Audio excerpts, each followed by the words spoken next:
Hi, and welcome to an Organized Chaos podcast. I'm Bobby Quarters. Chaos is here with me as well. We just wanted to thank you for watching. Yes. Hey, Bobby. And hey, and while you're here, make sure to like, comment, and subscribe. You can follow me on YouTube as well as Chaos and the podcast channel, which all three of those channels will be streaming this very show you're about to watch.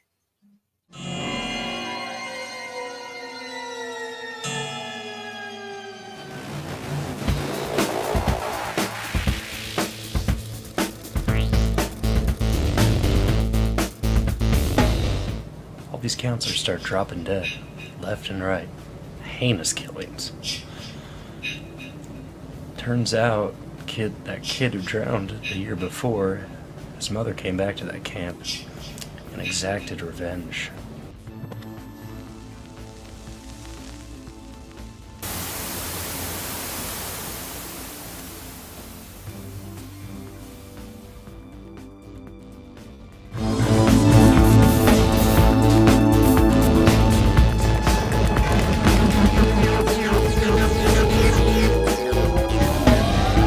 I've broken the 6 to 12 minute barrier. I've conquered brain death.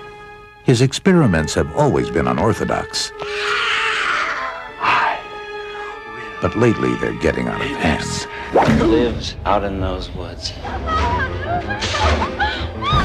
the dark. Something that's come back from the dead.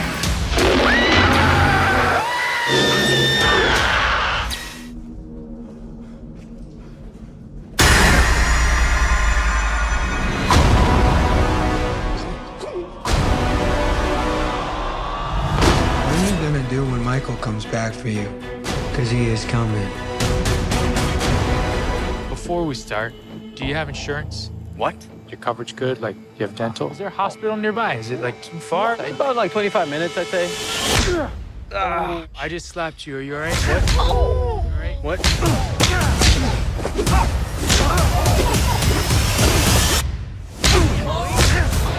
A friend of mine suggested I come talk to you. I own a roadhouse out in the Florida Keys. Elwood Dalton. Big fan, man. That guy's got a knife under his shirt. You just take a big step back and pop me in the face. You can do it. This is Professor Xavier's School for the Gifted. All of us here are mutants, like yourself, Ellie. How to control our mutant powers for the benefit of mankind. But then why do people hate us? Your violence will solve nothing. We must use our special gifts to bring peace to mankind. If we fail, there will be a civil war.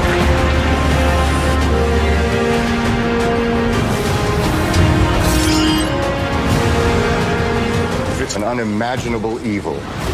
With the power to kill by fear itself. Like, literally scared to death? Is something trying to get out? Many things. It's commanding an army of the undead. I think we're all going to die. Hold on your ass! This could bring about the end of humankind.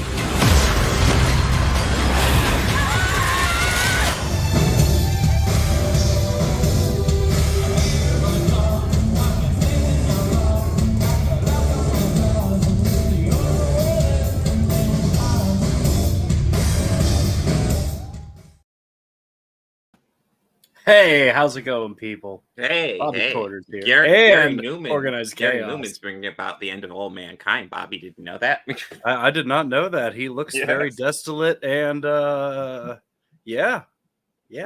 He looked very post-apocalyptic. I was surprised he was moving as much. Dude, he was super active. Oh my god, right. He was insane. That's he awesome. was in good shape. Like I was surprised. He was definitely the oldest performer, although I think he's only a year older than Al Jurgensen. Although he moved a lot more than Al Jurgensen. He was doing great. Okay. Yeah, that was a good show. All right. Good fun. Of course, we've had a busy week. So to anybody watching, Nicholas, I see you there. If I can get my there. Nicholas, Hey, I see you there. Anybody watching, you got a pretty big show today. make sure to like and subscribe. Pink Yeah. Bunny Zero. Yeah. We will get to new Dalton. Yeah, we'll get to UFC Dalton. I have thoughts. As do I. Yes, and then Chuck. Yeah. Hey, You Chuck, how guys goes got it? a show because we got like. Not only do we have the regular agenda, but we end up doing HorrorHound this year. So yeah, we had a busy weekend. Yeah, no, busy weekend. How was your conventions are drive always back? a hell of a weekend. Yeah, how's your commute back? The commute back and forth wasn't too bad. It's like 40 minutes good. from my place, so yeah, that's good. It's doable. I put some miles on the car, but it wasn't like insane or anything. I put some miles on my car. Yeah, well, you have you had to crash here, or you had a hotel room. A charming hotel room. Yeah, but yeah, it was a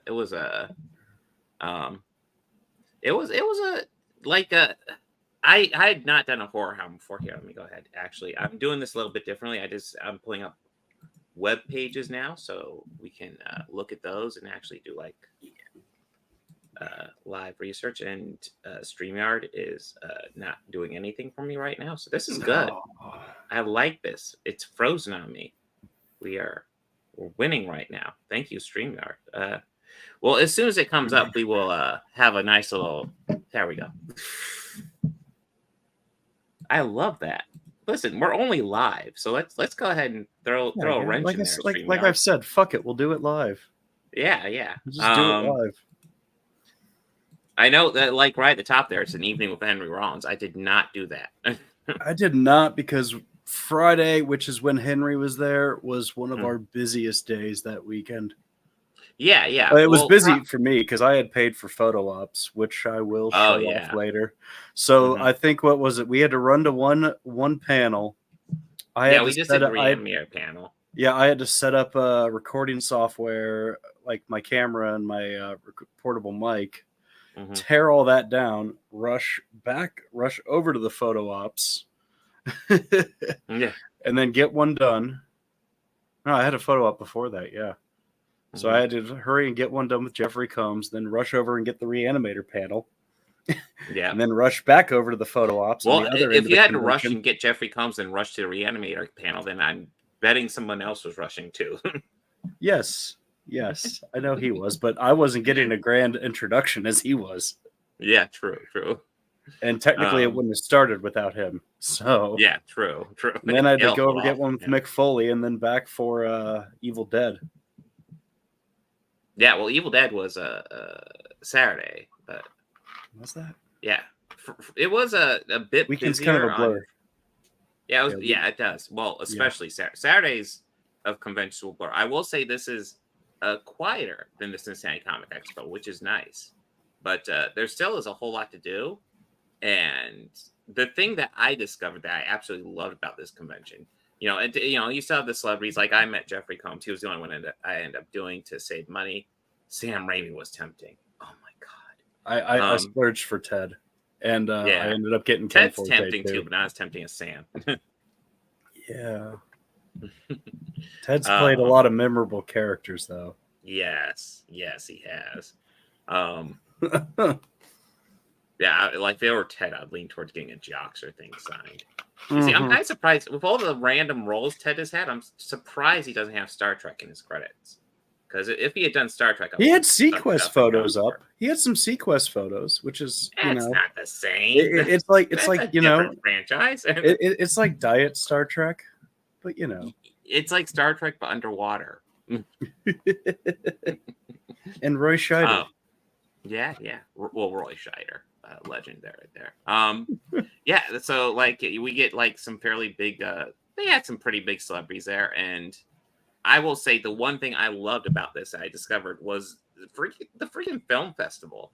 Like it'd be like, hey, we got some dead time. There's a couple of times where I was like, okay, we got a couple hours available, here's a film festival block, we'll just go at the beginning and watch it all. But then there was also a couple of times where just like, okay, we're just kind of bored.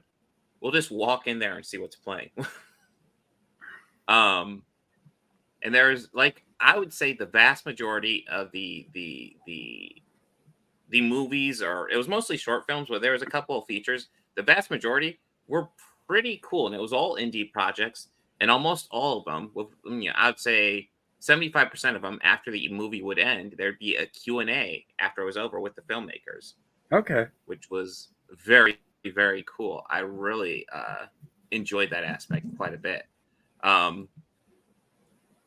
Yeah, just kind of cool to actually be like at a film festival and, just seeing such just really good movies. A couple movies that stood out to me. I think Visage was my favorite one. It was under a different name because Visage was the translated title.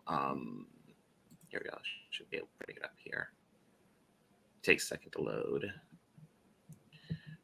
Where it was Saturday. Yeah, just look. Yeah, just I've been navigating this one just to kind of catch up and do the same. But I yeah, think it was the tech one. Do you remember what time you were in there at? Here we go. Yeah, Bessie's. Yeah, that was good. Juggernaut was really good. Spirit Became Flesh was that was wonky. Yeah, I enjoyed it though. And then we went to see essentially like we were chilling out waiting for batteries to charge, and then George texted us and said, "Hey, the Evil Dead line's forming." And it was like 1 and it started at like 2, and it's like, oh, I guess we'll go stand in line and wait for Evil Dead. And it went late. Well, the Blair Witch Project, that was before that panel, that one went late. I kind of wish I'd seen Blair Witch Project, because otherwise I might have tried to catch that one too. Yeah, I can't believe you've never seen that. I've never seen it. No, I've never believe that. I've never seen the genesis of the found footage genre. Like, it started it all, man. Yeah, I've seen found footage movies, but not that one. Well, the ones not see. And I think it's worth noting this description of the Evil Dead panel was a bit of a lie. So Sam Raimi wasn't there, and then Jane Levy did cancel the convention. Sam was apparently just doing the autographs and the photo ops. No, he had a line of people who had already paid for autographs, and he wasn't going to make them wait, so he felt to obligate to sign all the people. Oh, okay, so that's what ended up happening. Yeah, Sam's like actually a decent dude. Yeah, okay, that's pretty cool. Yeah. But yeah, so yeah, but Ted and Ivan were awesome. I was excited to see Ted, and Ted was definitely the energetic one. But Ivan had some solid stories. Yeah, and I never realized that Ivan was a surgeon. Yeah, I didn't know that either. It was funny. So it's kind of like, oh, so that's kind of why all that violence in there with produced by Ivan Raimi is like a little, cringy and why it makes you feel squeamish. It gets pretty funny because so often Sam will be like, "Hey, come on, give your medical expertise so we can know if this is accurate." And then Ivan would come on and be like, "This isn't accurate." And Sam's like, "Okay, we're doing it anyway." All right, cool. So we already shot it, so all right. It's good to know we're completely inaccurate. Okay, hearing the stories just about them as brothers was really, really funny. Yeah, that was funny too. I think Sam and Ivan respected Ted a lot, and they were telling stories about how they had him out when in they the were forest kids looking for buried treasure. They literally just carried a whole bunch of traps for him to trap. Like from the Viacon, yeah. And they're like, "Yeah, just keep going, Ted. You're almost to the treasure." He's just collapsing in all these traps. Like, wow. Well, now you're a prisoner, so. Yeah. But yeah, it was cool seeing that. And then I think after that, what do you do after the Evil Dead panel? Because I know we did the after the Evil Dead panel, I walked around a little, and I think I left with our friends to go get dinner, and then we came back, and we came back to watch a late night screening on Saturday. We went to go check out a little bit of the after party, which is all right. Yeah, the Night Terrors, yeah. Yeah. We watched a short called The English Tutor, which was a foreign film. I want to say from China, but it was pretty creepy. Definitely something that couldn't be a feature length, but what they showed and what they had was really creepy. Followed by the feature Purgatory Jack, which was a dystopian wasteland sort of thing that was what purgatory is. And there's criminals in theirs. There's there's a guy who, Jack, he was like a noir detective of sorts in that world, going against two different street gangs. But you find out that all the key players in the story are connected in one way. And it's pretty interesting without getting into more. It's actually one that I can't wait till I find out more about.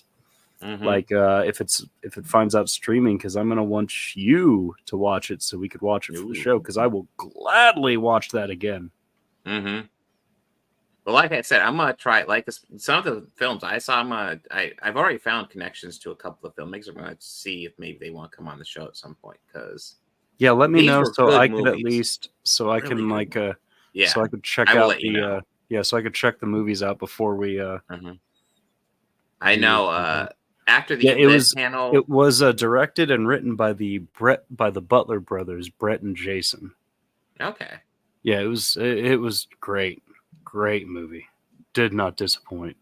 There was one following it that I wanted to see, but I just could not stay up. I was exhausted, beat by this point, and I don't think it would have gotten out till at least maybe one. It would have been a short called Sanguine. I'm probably butchering Sanguine. that. Yeah. Sanguine, yeah, and Bloody Bridget, which looked like campy vampire fun.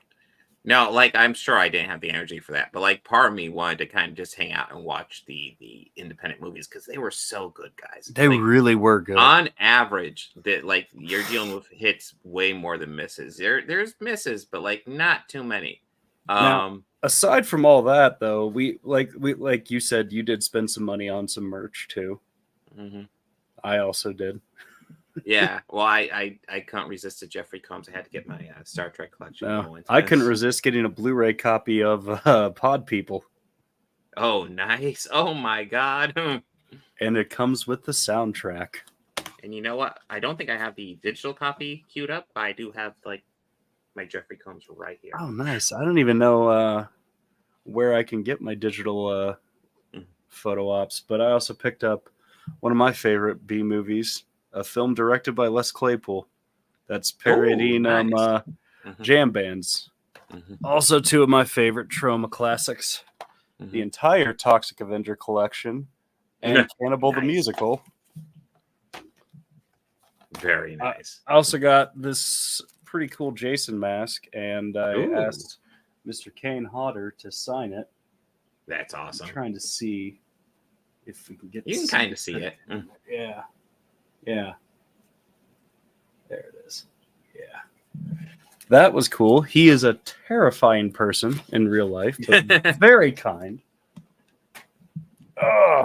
Got some free swag too. You met I met them. The people from the Dead Meat channel who actually Chauncey was on their show recently, and she was on our show. Oh, really? Yeah. Yeah, That's they did a podcast together, and they took time to talk. I didn't bring that up, and it didn't. I didn't think of it till I was out of the room, to be honest. I bought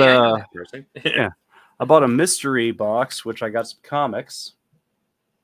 Ooh, nice. Got a Batman comic, Justice League comic, and this graphic novel that I'm kind of excited to read. Yeah. I'm excited. I haven't read it yet. I peeked at the Batman one, of course. And now my signatures. I got Lloyd Kaufman. Nice. He gave almost every person in line a nickname. Yeah. This is Ken Forte. Oh yeah, I forgot he was going to be there. I kind of He was telling stories to everybody in line. Just telling story after story as he's signing stuff, like about to sign it, starts telling everybody a story in line. He told one where he used to be the manager of a theater in New York. And it was at the time when the original Producers was out. So he's like, every day at like 12:20 on the dot, Mel would come up to me and he'd be like, so how we doing today, Ken? Everything's good, Mel. Everything's good. Everything's good. All right, I'll see you tomorrow. He would just leave. my time meeting Ted. Nice. Ted was nice. Super nice guy. My photo ops. Ooh. Me and Mr. Combs. Me with Mick Foley. The Dead Meat people. Nice. They were very nice. And my Mick Foley autograph. Nice. Which I'm trying not to get the light. There we are. Mhm. There we are. Yeah. Lighting is evil.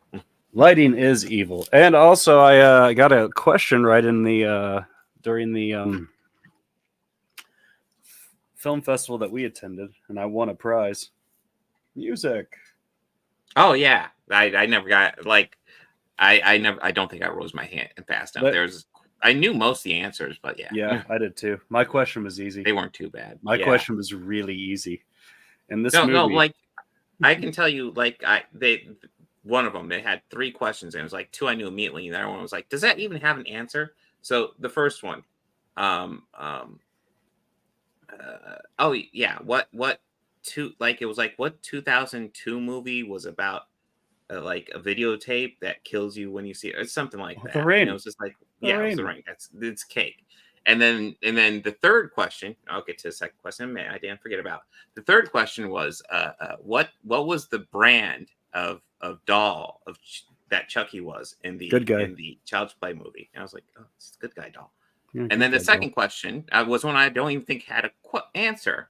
It was, what type of creatures invaded the Earth in The Quiet Place?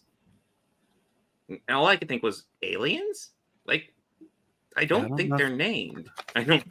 Yeah, I And don't the think they've answer ever was no, been they're not named. named, but they came up with some complex, like, blind creature. Like, it's like, I don't think that's that's not in the movie. They also had these stickers for free. Let me just try to. Nice. Yep. And the Creeper, which is kind of mad, but this is the company that made the 4K version of the Pod People movie, or Extraterrestrial Visitors, as it's actually called. But yeah, I know.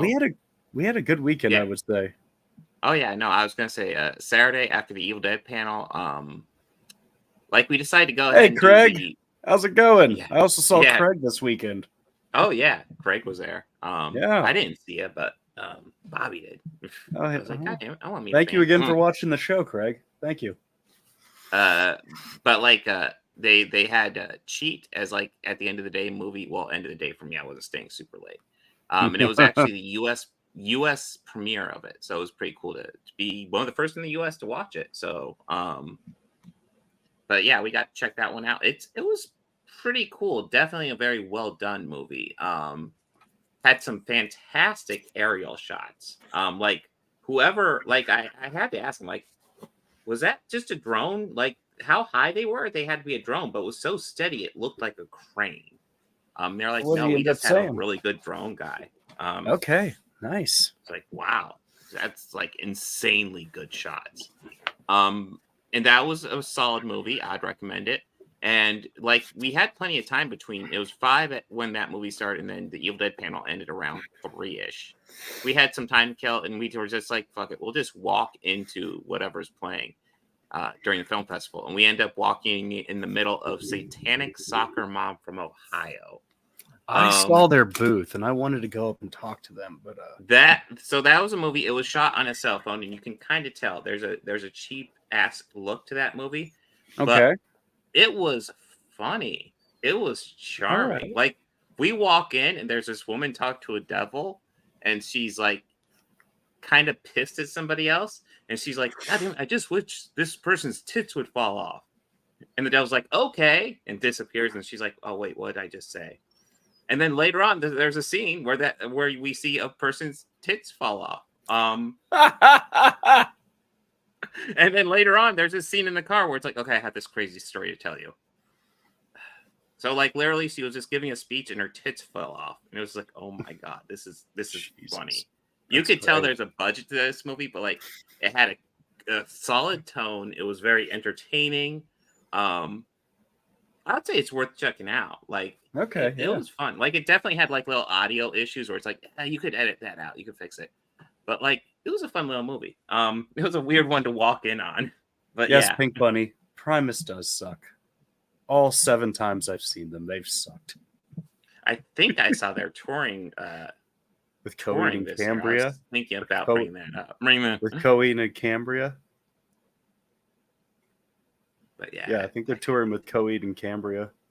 Oh, I don't. I mean, if you're sure, Bob, I'll go see Primus with you. Hold my leg. Sure. But and then like for the last day, we did the apocalyptic anthology block because we were loving the movies. Dead Men Ride Again was this really fun zombie western. Okay. It was a comedy too. It was about a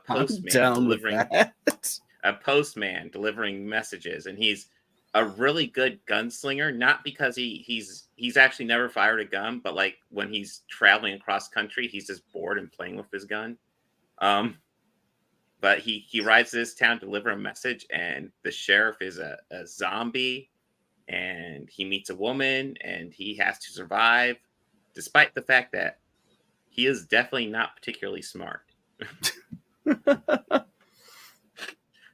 That was a lot of fun and really well done again. And then Red Velvet was just a really kind of creepy but semi-comedic kind of a psychological thriller about a dude who essentially hires a hooker to go meet him at a hotel room.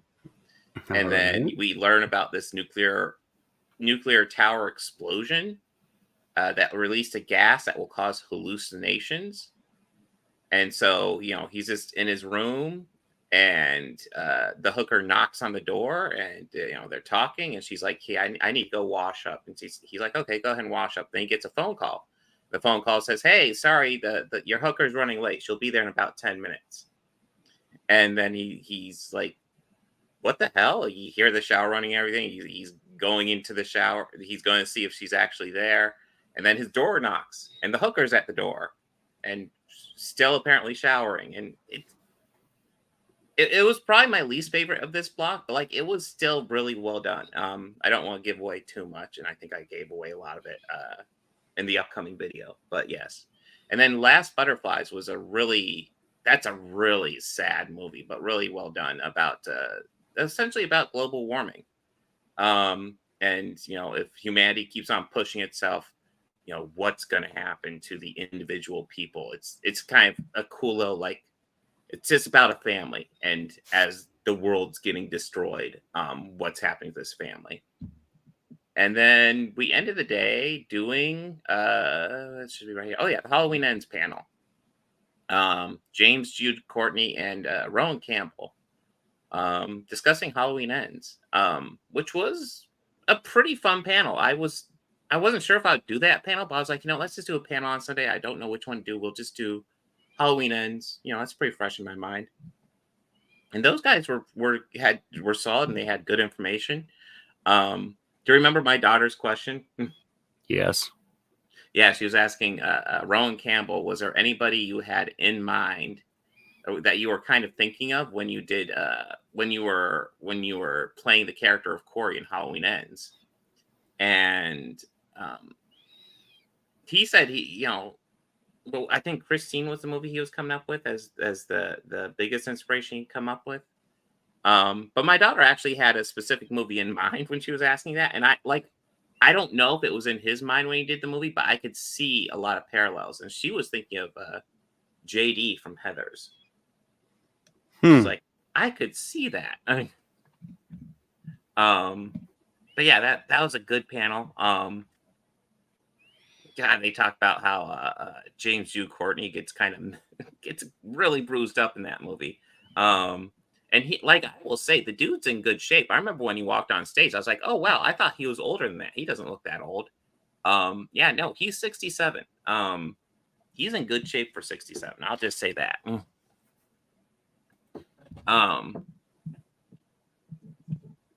But yeah, Sunday was good. Anything specific from Sunday you remember, Bobby? Happy I checked out of that hotel. Happy to call it a day. Yeah. But well, anything you want to add to HorrorHound before we go on to our next topic? Yeah, no, let's move right. on. Well, we got Roadhouse here, you know. Roadhouse. Okay, so Roadhouse is interesting in that it's a remake of a movie that's, in my opinion, not particularly good, but goddamn is it entertaining. And it's like usually when you do a remake, your goal, I think the best movies to remake are movies with good premise, but like not well executed. That's a if you see a movie like that, that's a good movie to remake. I would not qualify Roadhouse as a good premise. But you know what they did? They got Jake Gyllenhaal as Dalton. They got Doug Liman directing. Talented people.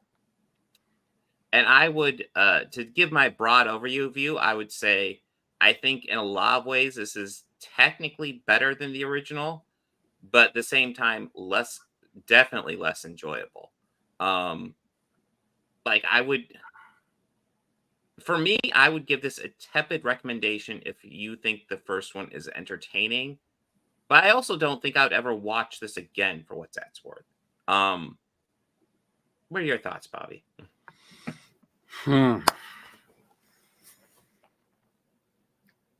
I just kind of thought a lot of it was like unwanted and unasked for. Oh, that's definitely true. Yeah, Nate brings up a good point. I thought Connor was a little bit too much Looney Tune-ish. I didn't care for that part of it. I kind of thought it was actually. I would actually say I thought Connor was. I like the cartoon character he plays. He is a cartoon character in this. Absolutely, he is. I just didn't like that part of it. It kind of got annoying to me after a while. Mm-hmm.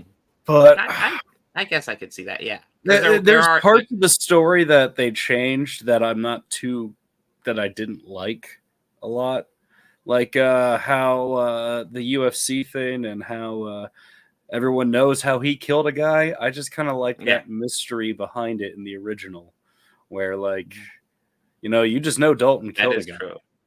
And that just kind of made more of the badass lore to him. Also, he didn't have a Sam Elliott. So, like, Yeah, I was wondering who would be Sam Elliott, and it really didn't exist at all. I mean, I really would have thought it was funny if they introduced Conor McGregor like that, only for Jake Gyllenhaal just to kill him instantly. That would have been funny. Yeah, like that. That's kind of what I was waiting for, but that didn't happen. But I remember, my original thought stays the same. Woof.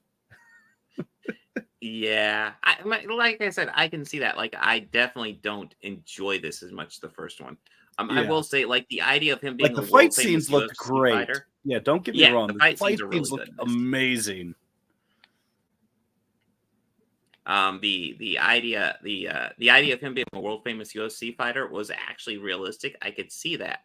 What I don't understand is, okay, he's a world famous UFC fighter, and you're hiring him as a bouncer. Like, maybe establish that he has experience as a bouncer before doing UFC stuff. That maybe that would work. Like, I don't understand just paying a UFC fighter a whole bunch of money to be your bouncer. It's not the same thing, especially a UFC fighter whose most famous thing is killing his friend in the ring. I don't know if that's the best attitude you'd want for a bouncer. So, like, it makes sense, but also doesn't make sense. So it makes sense why he's world famous, but now I'm like, why would you hire him? But like Jake Gyllenhaal, I will say, does the character differently than Patrick Swayze, because Patrick Swayze is like the philosophizer. He's like, quoting like, just philosophical quotes and stuff like that. He's like the spiritual bouncer. Whereas Jake Gyllenhaal is more he's just more kind of frank. I want to say, is there a way to pause this? No, Okay. it'll play forever. Apparently. But anyways, and then the Jake Gyllenhaal, like he has elements that I like to him too as well. Because like the first time he encounters those guys, I thought it was kind of clever how he got him outside because he was like, "Guys, can we just go outside and talk about this?" And they're like, "Fuck off, no!" And then he just goes, "Okay, are those your guys' bikes out there?" And they're like, "Yeah, those are our bikes." And he just walks out there. Oh, okay. Obviously, Yeah, missing. And that got him out. It was like, okay, that was pretty clever.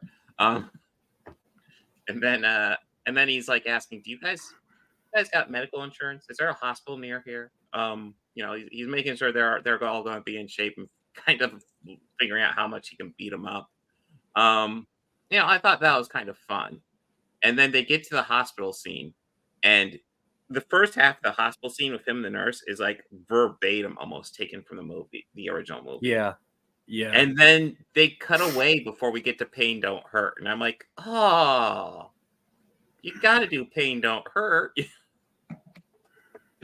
We're missing out on the Roadhouse Gold, guys. Yeah, they didn't say Pain Don't Hurt, so the movie's kind of like just. I mean, we had a mid-credit scene where it's revealed that Conor McGregor's still alive, and I will admit, like at that point, I was like, no, number one, don't do a sequel, and number two, please don't bring him back. I'm like, I thought he was kind of entertainingly cartoonish, but yeah, he did overplay his welcome. I will say that. Yeah.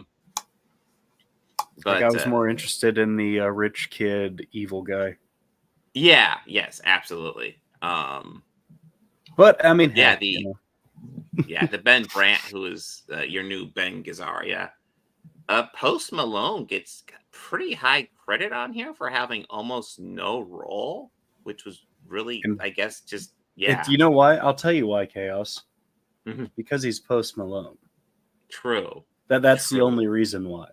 He's Post Malone. Like you could have had anybody in that role, and he would not get a noteworthy credit at all. And it's like he's not even an actor. No, he's an entertainer, man. Yeah, they do it all. It's not like the old days, like where an actual, performer, as Jeffrey Combs said, like they don't do the whole song, dance, and act thing. It's just they can act or they're a musician of some sorts, but that is just to the word of entertainer now. Because yeah, nonsense. True. Mm-hmm. But yeah, no, I thought like there are times where I'm genuinely enjoying this movie, and then there are times where I'm kind of just a little bored. Yeah, agreed. Yeah, like I said, it's a very for me, it's a very tepid endorsement. Like kind of like if you're big, like if you think the first one is just dumb fun, I think you'll probably find a few scenes you'll really enjoy. Like if you enjoy fight scene action movies, you'll love it. Yeah. You'll love it. No, the action here is pretty solid and it's over the top. Like the thing where he's on the bridge and the car just sideswipes him was pretty wild. It's like, holy shit. I assume that had to be all CGI, but like it looked pretty good and it was pretty wild just seeing that shit come out of nowhere. But yeah, was it necessary remake? No, not at all. No. I think just like Wonka, nobody asked for that movie. Hilarious. Yeah, it's just like Wonka. Nobody asked for this. Why? Wonka's nobody asked for this. I don't know. I'd rather watch Roadhouse again than Wonka. That's just because I might watch Roadhouse again instead of Wonka, but not because I think I'm not a Timothy fan, so that's probably why. But yeah, I will say Jake Gyllenhaal got fucking ripped for this. Holy shit! Like he usually does get in good shape for movies that require him too. Yeah, he's pretty good at that. Let's see. And I think he is like a very good actor. Oh, dude, Jake Gyllenhaal is kind of an amazing actor in my opinion. I think like one of my favorite performances of his is in Zodiac. Like, I guess he gets a little bit there. I don't recall him, ever doing a bad performance, honestly. There's Bubble Boy. Yeah. Mm-hmm. But that was early in his career. That's forgivable. Yeah. That is true. I didn't think about that. But yeah, I guess. Is there anything you want to add before we go on to X-Men? Nah. All right, we can go right into X-Men. So Roadhouse, a remake that is entirely unnecessary, but has some cool fight scenes and some entertaining moments. But yeah, it exists. I guess I'll say it's not as bad as I feared it would be, but not great either. Yeah. That's X-Men. I love that Did they're you see using the X-Men video 97? clip. I haven't watched any of it yet because we're not slated to watch any of it yet. I know we're not, but I end up watching the first two, and oh my god, it's so good. You dirty, dirty dog. I wanted to talk about on stream to get the Chud reaction, but here's the deal: like that, the first two episodes were so good. I think the Chuds just don't know how to react, so they're instantly just diverting to act. That's all right. You know, something happened with their internet gods. You know, they've parted ways. So you know, now that they have all that to spew their own discourse in, you know. But we're not here to talk about Clandis Owens. We're talking about X-Men. So we watched the first 10 episodes of season 3. Yes. Yeah, that's a whole different thing. Oh yeah, I almost forgot because it's been almost a week since I watched the beginning of this. So Out of the Past, the 2-parter, where we get introduced to Lady Deathstrike, who is Wolverine's ex, and they are trying to crack open an alien ship, and they need metal claws. Like her claws aren't quite strong enough to break it. So they need Wolverine's claws, adamantium. so they break it out, and it ends up. So it's a Wolverine episode. Yeah, it ends up being like this psychic villain that like attacks them, and the X-Men team up and stop it, and it was fine. I don't have much to add to that one, although I did think it was funny. So like the episode ends, and there's this. Let's see if I can dig it up. Actually, there's like this really cheesy animation for like coming soon, the Phoenix Saga. It was like really right at the end of the 2-parter. Yeah, it says this coming soon, the Phoenix Saga. The next episode, Phoenix Saga Part 1. Yeah. Well, I will say I was a little confused by that, but then I ended up looking it up, and there was actually a month between those episodes before they aired. But it does feel weird when you're streaming it. It's like coming soon, the Phoenix Saga, and then just literally the next episode.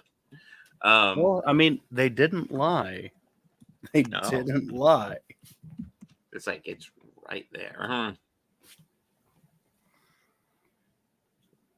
Yeah, I'm not seeing the graphic, but the graphic was, I'll be blunt, it's like the cheapest looking graphic ever. It was like a planet with a starfield behind it, then actual like footage of flames shooting up to like Times New Roman text saying coming soon, the Phoenix Saga. Just like, oh, that was awesome, dude. What are you talking about? That was awesome. Somebody spent 2 minutes putting that together.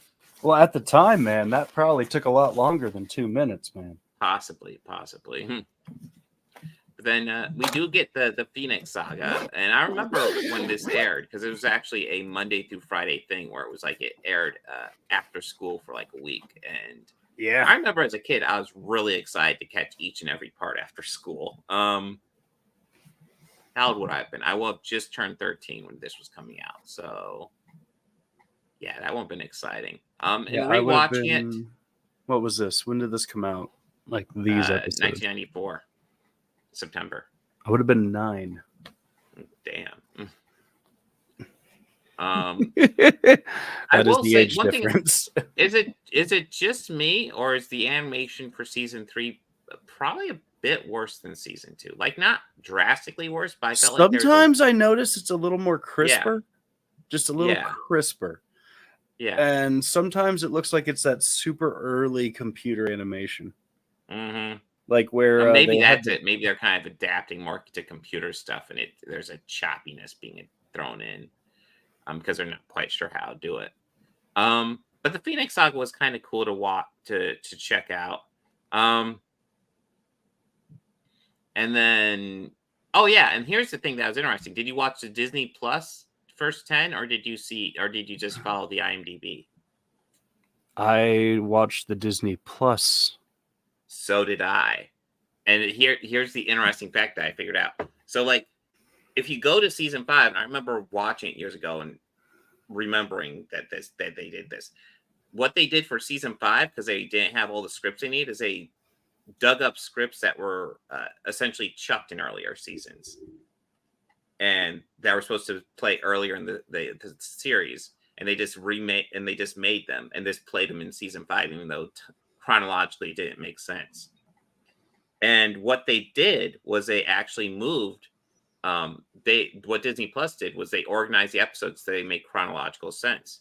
So after the Phoenix Saga is an episode called let me take it out. No Mutant is an Island. Yes, No Mutant is an Island. That one is season 5, and it's season 5 animation, which kind of sucks. There's definitely boring. Yeah. Fun fact: the villain of that one is Zebediah Kilgrave. You remember who Kilgrave is? Yeah.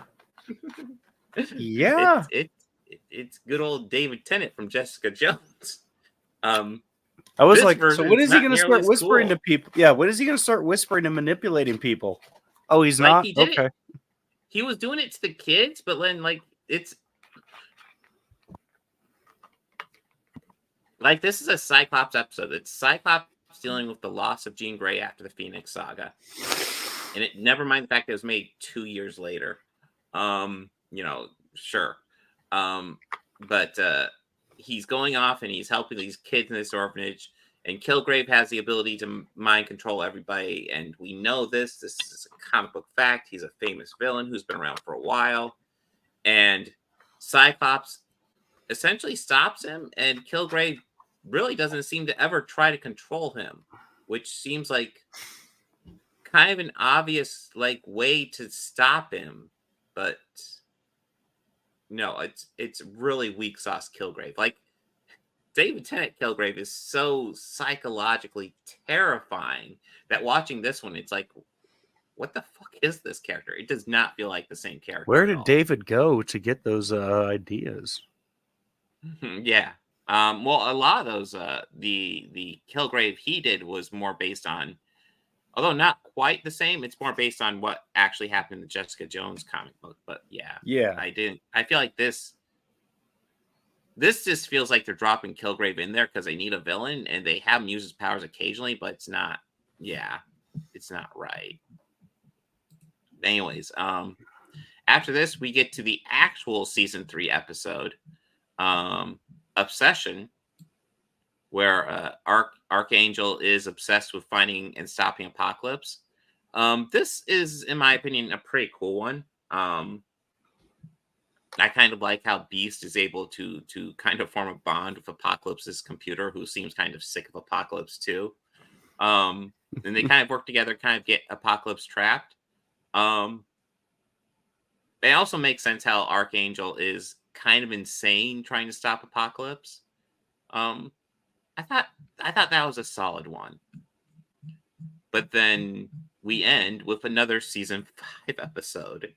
It's a sequel to a previously loved episode, Long Shot, to everybody's favorite episode, Mojo Vision.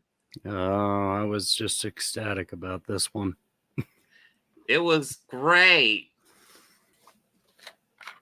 Mm-mm. I have a big shit-eating grin on my face. Of course, I know you do. I'm just not acknowledging it. No, it was just like, oh my god, we're doing a sequel to this one. Like, no, this one I did notice the animation change, and this the animation is really bad in this one. And yeah, it's this Long Shot. Like, Long Shot runs away, Mojo captures him, and Jubilee, and a couple of X-Men. It's like Wolverine, Rogue. I don't remember who, and I kind of don't care because this episode was really. This was a weak one to end the week out on. Yes, it was. Mm-hmm. This is probably my least favorite of the bunch this week because, number one, it's a sequel to an episode that should have been good. Mojo Vision had all of the pieces in place to actually be kind of a cool episode where, like, you put the X-Men in, like, these different TV series and, like, expect them to survive. And like you could do weird stuff with that, but instead every single fucking series was X-Men fighting robots. And it's like X-Men fighting robots is like the whole X-Men animated series. What's the point of putting them in a fantasy world if you're just going to do X-Men fighting robots again? And then the long shot's kind of just a follow-up, the uninspired follow-up to an uninspired episode. That's the best way to sum it up. But you know what? Like actually seeing how the order is a little bit different. I'm interested to see how where we jump around to a bit more in the Disney Plus stuff, because I know Savage Land, Savage Heart is supposed to be was in the first half of season 3, but it's not. But we won't see it till next week. No. And then we do have Dark Phoenix coming up as well. So yeah, I'm not actually sure if we will get Nightcrawler this season like it was originally. That might not be till next week. We're gonna find out. We're gonna find out the Disney Plus order, because I don't remember exactly what it is. I just remember noting that it's different and looking into why they did that. But yeah, anything you want to add, Bobby? No. All right. So the last thing up is Ghostbusters Frozen Empire. So this was something like I was kind of excited when I first saw trailers, because it's like, ooh, just a Ghostbuster thing. And it's like fighting some super powerful ghosts I haven't seen before. This sounds awesome. And then the reviews were coming out and they weren't that great. And I was getting disappointed. So I went to a theater kind of like, oh, okay, we'll just sit down and go through this. And I watched the movie and I went, that was decent. Like, this wasn't like, I have complaints about this movie, but, and I will get to them, but there's also a lot of strengths to this movie. I feel like a lot of people are missing. But I enjoyed this for the most part. Where are you at, Bobby? I'm right here. With the movie. Where are you at with the movie? Where are you at? I like this. I felt it hit a lot of the checks. It continued the story. It put it along with where Afterlife left off. The remaining Ghostbusters, Dan Aykroyd, Bill Murray, and why am I drawing a blank? Ernie Hudson. Winston. Yeah. Well, I was saying the actors, but it weren't really just background characters or just showing up at the end to save the day. They were very dominant through the whole thing, and it's like the Ghostbusters. I would add a caveat. Bill Murray's kind of a background character in this. He showed up also say way through. So yeah, true. I will say Winston has a pretty big role in this, and it's nice to have Winston have a solid size role in a Ghostbusters movie for fucking once. Same with Ray. And Ray, I thought Ray was the best. I think an argument can be made Ray's the best character in this. He has a big role throughout this movie, and he's kind of great. I just love that moment where Winston's telling him, "Hey, we're at the twilight." Like, essentially, Ray's researching this ice demon and figuring out all the details about it. And he's getting into dangerous situations with ghosts and stuff like that. And Winston's like, dude, we're in the twilight of our life. You should just be retired and relaxing. And Ray's just like, no, dude, you don't understand. This is what I want to do with my life. This is what makes me happy. I love this. Yeah. This is what makes me happy. Yeah. It's like, I love that. I love that aspect. But yeah, that was something I like. Lots of people were complaining like it does fall back on like callbacks a bit too much, and I can see that to a degree. But like, I'm just very curious. Not with Ray and Winston. I'm just very curious. Like, how did that city of New York elect Dickless as their mayor? I don't know. I mean, even the audience was calling him Dickless. I mean, nobody did my showing of it. I think I was the audience. I meant like the city, the crowd. Oh yeah, that person at the end who's like, "Yeah, Dickless, tell him what you think." Yeah. But yeah, that's like I ended up seeing this late last night because convention and trying to work around everything. I didn't take my kids because I was like, it looks like it may be a little disappointing, so I'll just go watch on my own. I kind of regret not taking my kids because this was I genuinely had a good time. Yeah. Here's what And I I will mean- say. Yeah. I was gonna say, and even like, you know, I think Finn's character had a bit more to do in this one. Finn Wolfhard, like the older Yes, brother. he definitely did. No, they give the characters a decent amount to do. And the I whole will Ghost say- Corps, like like Winston has secretly been funding Ghostbusters research this whole time. Yeah. Oh, that was a nice plot point. I was like, okay, Mhm. okay, you're keeping the dream alive. Well, the mayor takes all their equipment, and then Winston's like, "Well, I've made upgrades and made new equipment, guys. Come on." I have new ones, guys. He doesn't That know thing's about a this loss, place. man. Yeah. Yeah, he doesn't know this place. What I will say is what this movie does really, really well is actually build up. So there's lots of build up to this like ice demon ghost thing, and it's really creepy. Like you have this orb, like this brass orb that Winston bought, or not Winston, but Ray buys from Kuno Nanjami. Who actually has some beef? Nadim. Too. Yeah, he has a bigger part too. Like essentially, he comes off at the beginning as like just the dude just trying to pass off some shit, and then Ray takes an interest in the orb, and then he scans it, and it's off the charts with the spiritual energy, and the dude's like just jacking up the price, just trying to get more money for it. And yeah, the investigation to the orb is actually, in my opinion, really cool and really builds up this ghost really quite well for the third act release of the ghost. And then when the ghost is released, I'm like, oh, here we go. And I will say, after the ghost is released, I'm kind of disappointed in it. But the buildup is so cool to it. Yeah. The like they talk about how, oh, his horns were taken, and then like when he gets his horns back, I was like, oh, what does this mean? He's more powerful? And they don't really establish anything like that. No, they don't. He lost his horns and got them back, and I was like, oh, okay. And then the other thing I will say, and is that I thought Bill Murray was a little. I think obviously he didn't care, and it kind of. There were points where, there were points. I think the biggest point for me that really took me out of it was when the big scary ice demon ghost is coming to kill them all, and he's chilling in this dark room with sunglasses on, and it's like.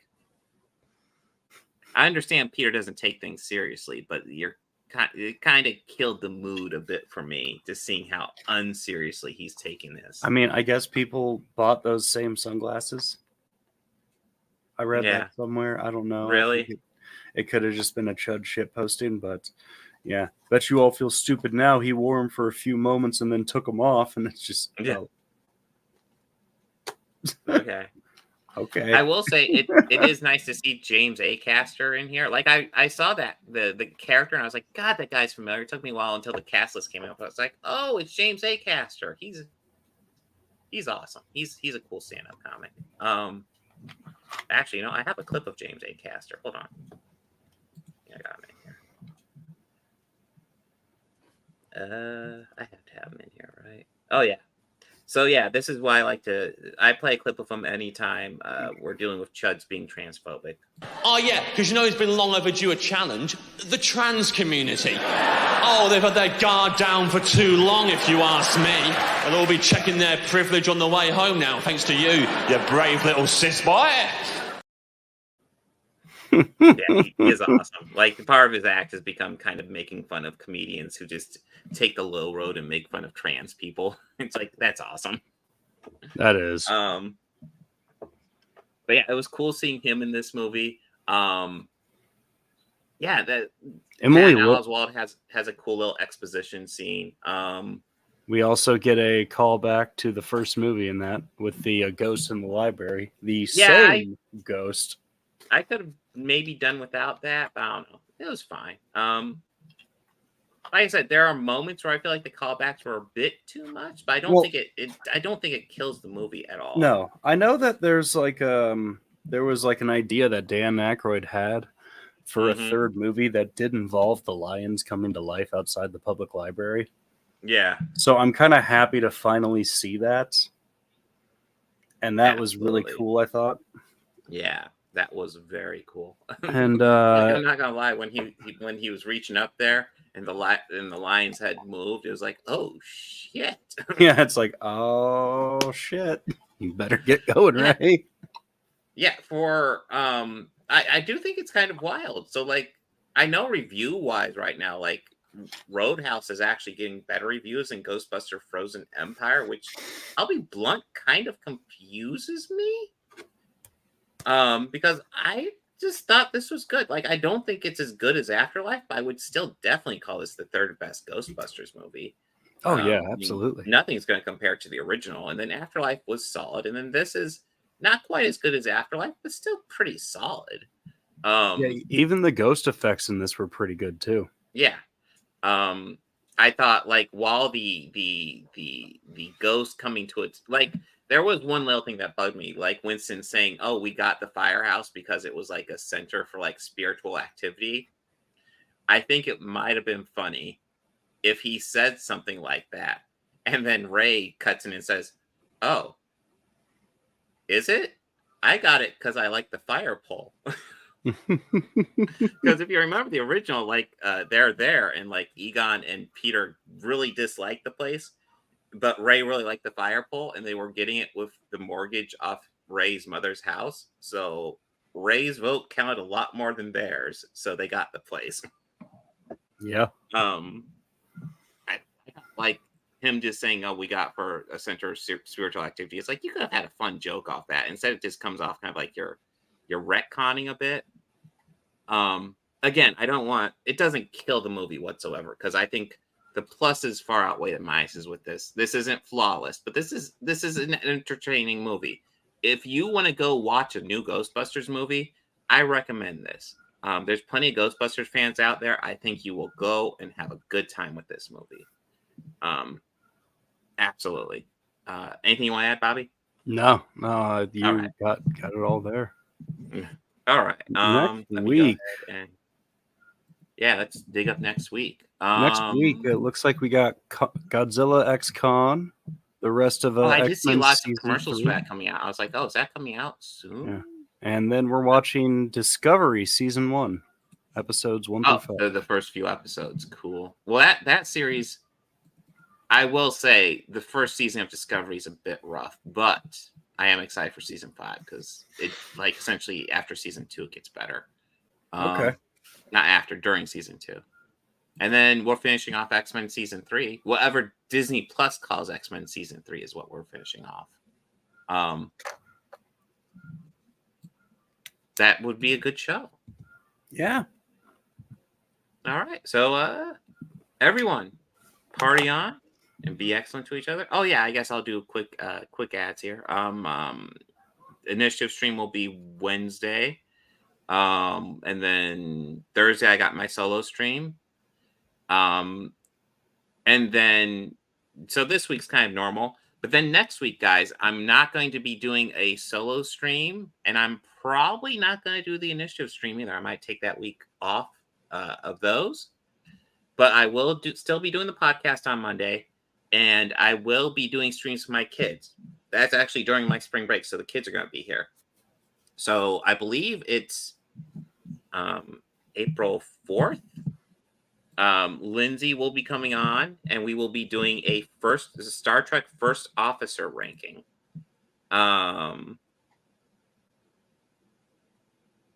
No, wait, it's probably not the 4th. We'll figure out. I think it's the 6th, April 6th. We'll be doing that, and then I'm pretty sure at sometime during the week, my son and I will do a video game stream. I'm going to try to do Mario because he's been loving Mario recently, so we'll do some Mario. But yeah, that's the plan for next couple weeks, guys. Party on and be excellent to each other. Oh yeah, I get some videos out too. Yeah, and the HorrorHound in a few days, hopefully. I had recorded the 3 panels we talked about. I'm gonna try and get those up probably within a week. I'll probably put them on my channel, and as well as I'll send you the final video, and you could put them up on the podcast channel as well. I need to upgrade the Google Drive because I won't mind like giving you like the footage I have as well, and you could mix it. I wonder if there's because the Google Drive's getting filled up. We'll figure it out. We'll figure it out. Yes, it is. Yeah, it's obnoxious. But guys, party on and be excellent to each other. Take care.